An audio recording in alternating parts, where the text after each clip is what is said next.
Hey everybody, Mark Herman, aka LA Bengals fan on most of the major platforms, and I am joined here by superfan Heath Goldman, who you could tell by the look on his face and the sound of my voice, and the fact that I do not have a victory horn in my hand. This is the Week 8 recap of Jungle Talk, and I'll give you like a couple Queens clap there. All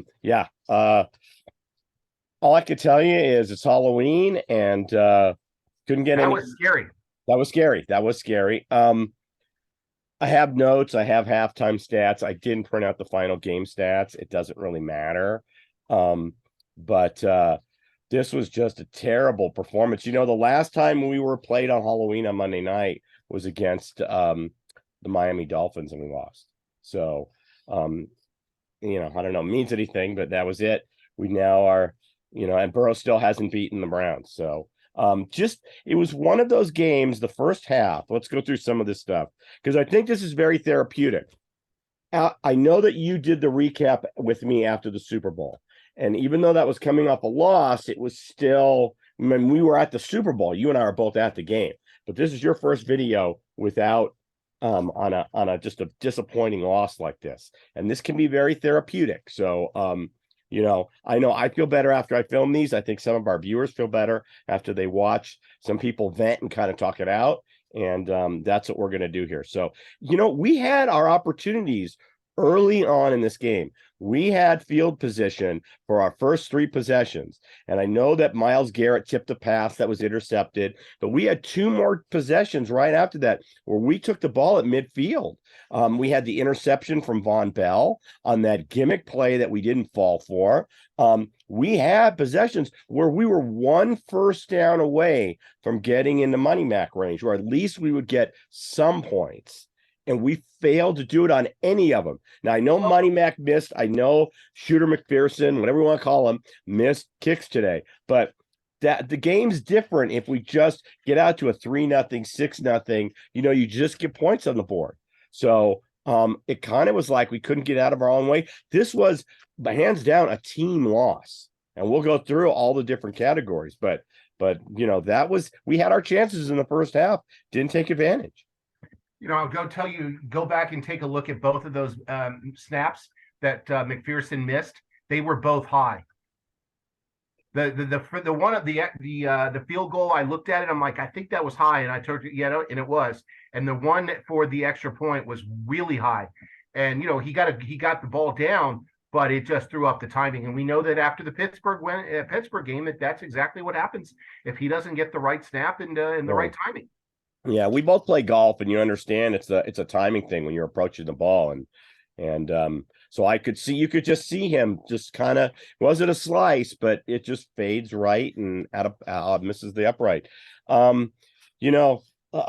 We had I made this note. It was one of the last notes I made, but their rookies played better than our rookies. Emerson played very well. He got burned a couple times. He did commit some penalties that were not called, but I'm not blaming this game on the referees. No. Emerson played better than Cam Taylor-Britt, who tried to jump a route and got burned.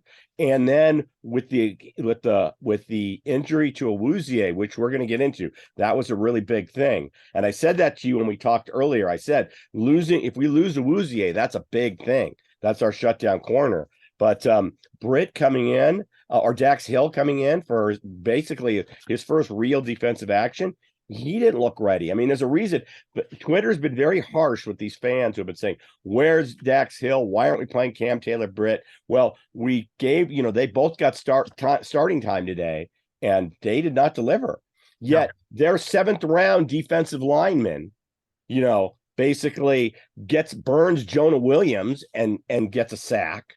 And also tipped a couple balls tonight and got sacks. And I said their third rounder Emerson played well. So their rookies, when they were thrown in on positions because Ward was out, when they were thrown in, they outperformed our rookies tonight.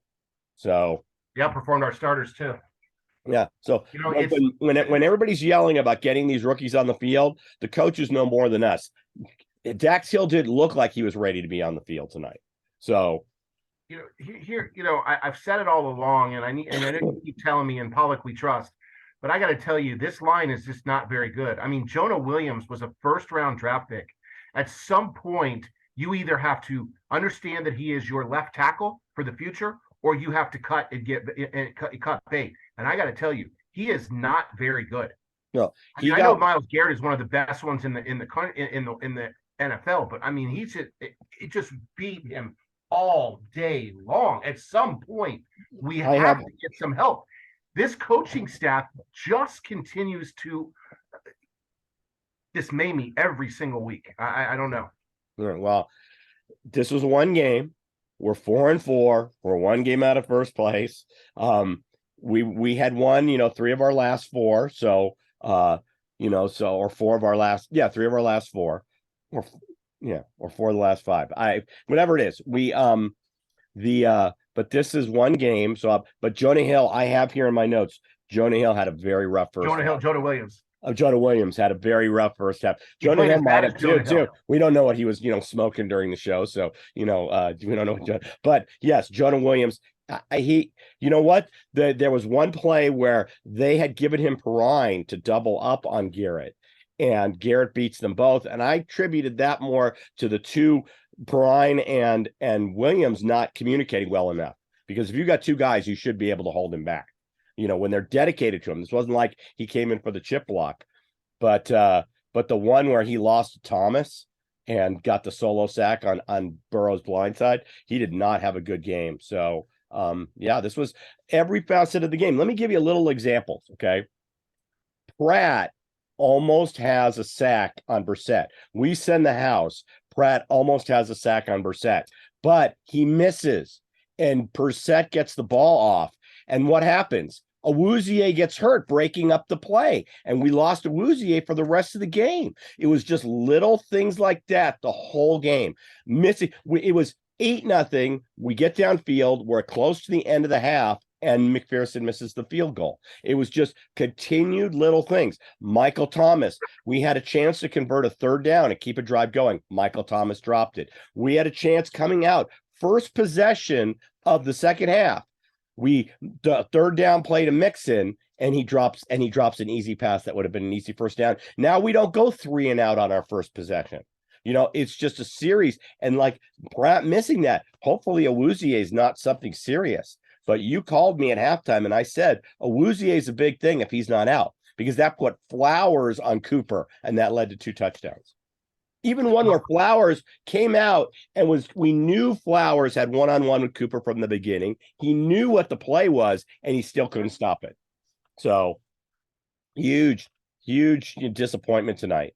I don't know how else to say it. I mean, that was it. And it's every facet of the game. The Lions got beat. Both of our defensive line. Trey Hendrickson on that bomb, when we finally do score, and then the Browns get the ball and Brissett airs it out. Trey Hendrickson was so close coming around the backside to a strip sack, but just was that much off. He gets it out, and they make an amazing catch on that ball. So it was just one of those games. I mean, McPherson missing kicks, everything. We had our chances early on. When Bell gets that interception, we had our chance to kind of take charge of this game, and we just let it get away. Not a good game by the team. You talk about the good, the bad, and the ugly, and we always start with the ugly and or the good or whatever. There's one good thing that came out of this game. One. Burrow didn't get hurt. Burrow is standing upright. Yeah. Burrow didn't get hurt. It was a complete and utter disaster. Our defense got gassed. Our offensive line was horrific. Our play calling was terrible. When you don't get the plays you're supposed to get and you can't go downfield, do something. Zach Taylor just is not a good play calling coach. And I know that this is something by the committee and people up there talking down here. There's called an offensive coordinator, and you look at Shanahan, you look at the guy from the Chiefs, and I'm blanking on his name because I'm so angry. Eric Bieniemy. These coaches are making plays. Dallas looked like Superman yesterday with a backup running back. Now, I understand he's a great running back. We can't get more than a yard or two any point with one of the best running backs in the NFL mixes. Right. And that's on. It's just infuriating. I was looking at Twitter while we were watching the game, and there were people talking, our backs are horrible. We need, and it's like, guys, it's not the backs. No, It's the offensive line. the It's not the offensive line. backs. Mixon was still getting, the drop that he had in the third quarter is on him, but most of the time he's getting contact at the line of scrimmage or before. And you talk about momentum. You always talk about momentum. When we lost our momentum was when Mike Thomas missed a 25-yarder across the middle by himself when the ball literally hit him in the hands. Yeah, well, that's what I was saying. There were plays that would have kept the drive going. We would have had a possession inside the 30. Instead, we ended up punting. That was a third down play. We were like I said, we had our chances, and this was early on. There was no score in the game when that happened with Michael Thomas.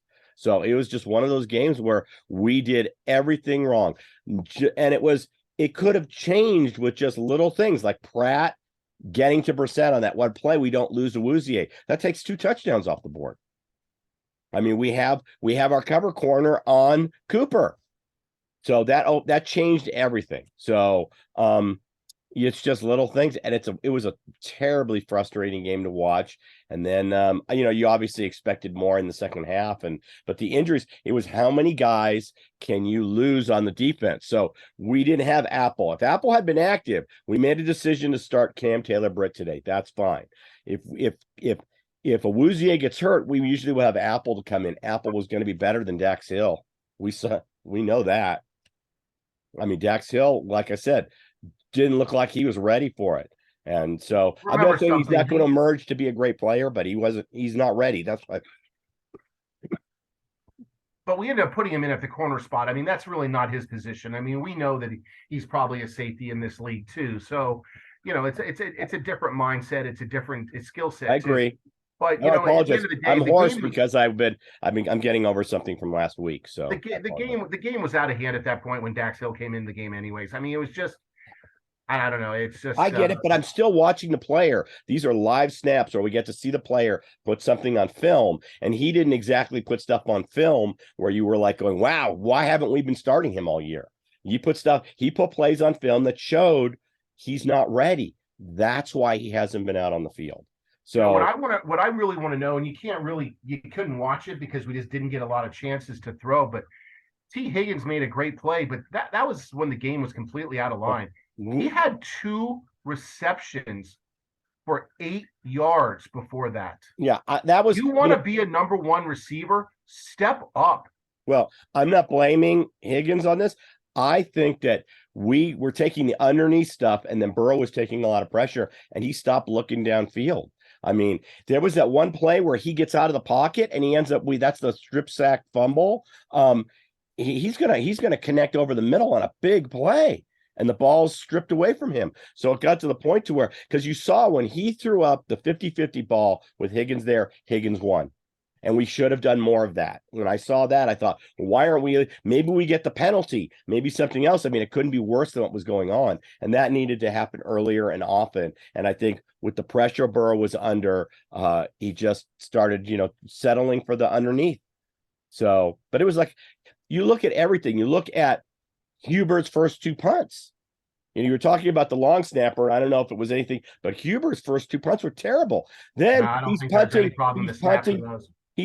No, but it's little things. He's punting from midfield, and he kicks the ball to like the 16-yard line where it's fair caught. You were saying we should be pinning them inside the 10. It's no score at the game. We should be pinning them inside the 10, maybe inside the 5. Remember, our guy can run underneath it and catch it. So you don't have to have it fair caught. Our guy can run behind and catch it. But giving them the ball where we net like 30 yards on the punt. It was just every single thing we could do to hurt ourselves, we did tonight. Special teams, too many men on the field, 3 times. 3 times. One resulted in them getting the 2-point conversion because it happened on an extra point. So you've got Crispin down there on the, you got Crispin down there too. I mean, I know they had a battle in the preseason. You got to wonder at one point, do you just say, you know what, let's get ready for next year? I mean, I don't want to write the season off. No, but I mean, total overreaction. But if he's that good to compete all the way up to the last cut, then maybe he needs to get some playing time. Chris, total overreaction on the let's get ready for next year. So, okay. I mean, we're 4-4. We're one game out of first place. There's a lot of football left to be played. So, Yeah, the question is, do they want to play it? I mean, let's be honest. Do they want to come play it? well, we got the Panthers next week. Last year, we were in a similar kind of situation. The Browns were the tail end of this, but before going into the bye, we lost to the Jets in a game we gave away. I mean, we should have won that game. And we all said, okay, we're going home to play the Browns. Then we're going to our bye week. We'll right the ship next week and go into our bye. And we came back, and that was the time where OBJ got released. So Baker Mayfield came out with the chip on his shoulder and absolutely destroyed us in prime time in Cincinnati. Okay. And we went into our bye week, and this team came out of the bye, and that's when our run started. We won. We were at the game in Vegas. We beat the Raiders, and that's where it starts our whole run. Follow it up a couple weeks later with the win against the Chiefs, and that's our. So there's a lot of season to be played. Next week, they have to crush Carolina, go into the bye week 5-4. We're only one game out. Okay. And then correct the ship when we come out. We got this, and we've got to, because we haven't won the Dallas game in week 2, because we didn't win Steelers week 1, because we didn't win this game, we have put ourselves in a situation where we're coming out of the bye. What is it? Pittsburgh, Tennessee, Kansas City, Buffalo. I mean, we're going to have to win 3 of those games. There's the Steelers, I think, is a winnable game. But TJ Watt, much to the luck that we have, Watt will probably be back. So we played Watt in week 1. He hasn't played since. We'll come out of the bye and probably see TJ Watt. So they better get their act together. And then Tennessee we can beat. And then we've got to steal one of those 2 games, the Chiefs and Bills. We got to get one of those 2 games. So, like I said, terribly frustrating. I mean, there's just so much talent on this team, and at some point you have to look upstairs at the coaching and wonder. I understand we're coming off a Super Bowl, but we were also down 21-3 against the Chiefs and come out and win. I mean, look what I don't know. I don't have any faith in Zach, to be quite honest with you, as a play caller. No, I've wanted the play calling to go somewhere else, and maybe that's a change that will happen after the end of the year. If we don't see a change here, it's not going to happen mid-season. It's just not. No, of course not. So, I mean, any correction there that's going to be made is going to be made after the season. So, we're going to live with Zach Taylor's play calling. I'm not going to get into the stats. I mean, there was plenty of them. Is there anything I talked about Pratt? We lost track of Peoples-Jones a couple times. I mean, come on, he's their number 2 receiver. I didn't Well, understand. I didn't really, it just got to a point where it just kept piling on. I mean, Trey and Hubbard were getting to him, just missing. He's scrambling. He's throwing up a ball. You can only hold the defense in the backfield, the receivers, for so long. Right. I mean, some of those were just crazy catches, and it just found the open spot. Yeah, but the second half, it was more about personnel. Noah Wuzier, you had Trey Flowers, clearly wasn't prepared to play, or was nursing a hamstring anyway because he went out with a hamstring injury. Right. So just too many horses not in the back, and our secondary was now thin. Well, that was our strength before. Was all the DBs. So it's just tough, and we're going to regroup. We have a get right game against the Panthers next week. Last question, and then we can call it a night, because this is just do we do anything at the trade deadline? I don't think we do. I was going to say this on Thursday, but I'll save it I'll say it at the end of this video, and I'll revisit it on Thursday. We could not make the trade for Roquan Smith. I know that on Twitter went nuts today. Come on, Bengals. Look what the Ravens just did. Okay, we have Burrow and Higgins to pay next year. Roquan Smith is out of that same draft. He's going to get paid next year. We don't have the money to pay all 3 of those guys. So that trade, I'd rather keep our 2nd and our 5th going into next year than take on Roquan Smith. I would like to see us, like I talked with Jake earlier this week, getting the former LSU receiver on the Panthers. We'll get a firsthand look at him this year if they play him, this week if they play him. That was a trade I want. Something where we could make a move, but it's not going to be a big blockbuster. We can't take on a McCaffrey. We're not going to take on Roquan Smith. So maybe not, but it'd be nice to see him get somebody. Heck, I take an offensive lineman on a 1-year rental.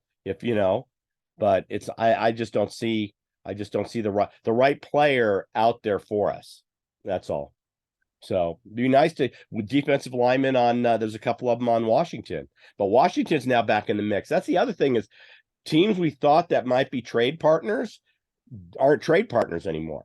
New Orleans just came back. Now they're one game out. That division's incomplete. That's the thing. We're one game out. You got, the NFC South. You've got a 4-4 team leading the division and 2 3-5 teams right behind them. I mean, that's the kind of year it is in some of these divisions. You're one game out. So my last comment, and really my last comment, this is what I said to you early on when Zach made that call against Baltimore. This league is as parity. There's no one that's running away with this league. Maybe Buffalo is heads above everybody else right now, but that Pittsburgh win, the game that we should have won if we don't have an injury. Then you got Baltimore if we had taken those points possibly. Yeah, I agree. You have to take points when you're given points in the NFL today. Yeah, I agree. You have to. The Baltimore win. The other thing that we didn't discuss is we're 0-3 in the division. So, I mean, the best we could do is run the table, win all 3 of the games against our division rivals that are left. But that just makes us 3-3. We probably won't have the division tiebreaker. So we need to now win those games just because we need all 3 of those wins. Exactly. But on division record wise, we're probably not going to have that tiebreaker. So it's just been, this was another one where it would have been nice to grab. We could have still gone 4-2 in the division. Now we can't. So, yeah, it's frustrating. So, once again, do you feel a little better? You seem like your demeanor's a little better. No, you're still all right. See, I end these videos angry, but I do hope you feel better. This is why I'm missing the meeting tomorrow, because with that cough, I just don't want you to be in the room. But I do hope that I feel better. I know that after I film these, I feel better, even though it sucks that we lost. So then do me a favor, tell them where they can find your stuff. Tell them what they need to do about thumbs up and all that other fun stuff. And let's go. Let me go to bed. That's good. Okay. So if you don't subscribe, please subscribe. It's all I ask. So go ahead and hit the subscribe button. If you don't, I'll be back with a preview of our Week 9 game against Carolina with Jake this Thursday. So we'll be back there. One of these days, I'm going to get the 3 of us in a room together. So it's but it didn't happen tonight. So Jake will be there Thursday. We'll preview the Panther game. Please hit the thumbs up. It helps us in the analytics. So please do. Yeah, that. It's for the analytics. It's not for the game that we just watched. Everybody. No. The thumbs up is for the analytics. When you finish a video, there are suggestions. Those suggestions are done by analytics formula, and the thumbs up helps us there. So we will be recommended by other people who might watch similar Bengal videos. So that's why we're asking you for that. It's all I ask for. So with that, I'm going to say, hoot, everybody. Keep your heads up. Hopefully this was therapeutic for you, and we'll be back on Thursday. Say goodbye, Heath. Hooday. Hooday.